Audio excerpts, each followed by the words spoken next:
At number 5, we have Cupid, whose passive allows him to deal additional damage once he has fully stacked it.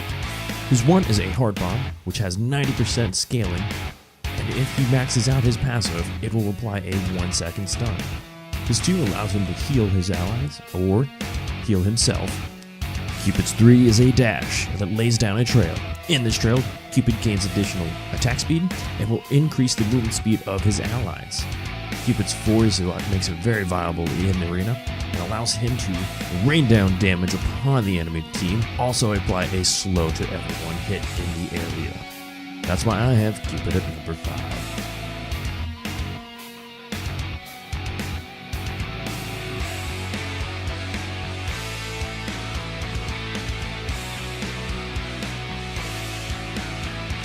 At number 4, we have Medusa, whose passive Sidewinder allows her to receive no movement penalties when moving left or right. She will also receive only 50% of the penalty when moving backwards. Her number 1 Viper Shot is a basic attack buff, increasing damage and applying a poison. Her 2 is an Acid Spray. This spray will cone out once it has hit an enemy, hitting further enemies. Her 3 is a dash, and you can use this to escape or attack. If you hit an enemy god in the dash, you will have a 0.5 second root duration and will do additional damage. Her 4, her ultimate, is Petrify. Medusa shoots out a large AoE cone, damaging all opponents, as well as stunning them and slowing them. That's why I have Medusa at number 4.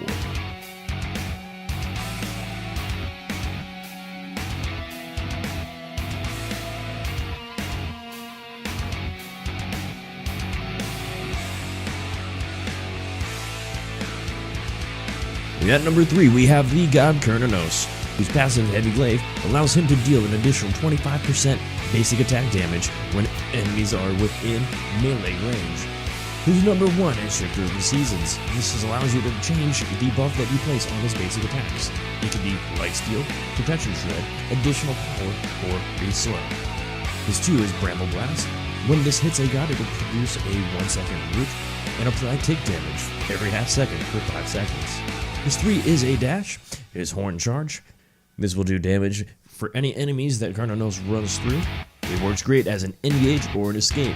Kernanos' 4, the Wild Hunt, will apply a polymorph to all enemies, turning them into sheep. As sheep, they will be silenced and disarmed. That's why I have Kernanos at number 3.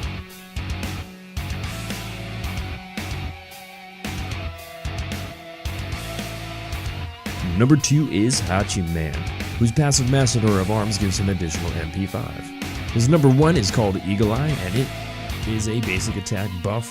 This will increase the range as well as increase the damage of Hachiman's basic attacks. His number 2 is a projectile, Heavenly Banner. Not only will this ability do damage, it will also buff the attack speed of Hachiman and any ally standing within its range. Number 3 is his dash, Yajutsu. This will do damage to enemy gods as well as provide a small location where Hachiman can apply a 1-second stun. His 4, his ult, Mounted Archery, allows Hachiman to hop on his horse, chase down his enemies from long distance, or escape and fire and do damage. Each projectile that lands will also apply a slow. Hachiman's mobility is why I have him at number 2 in Arena.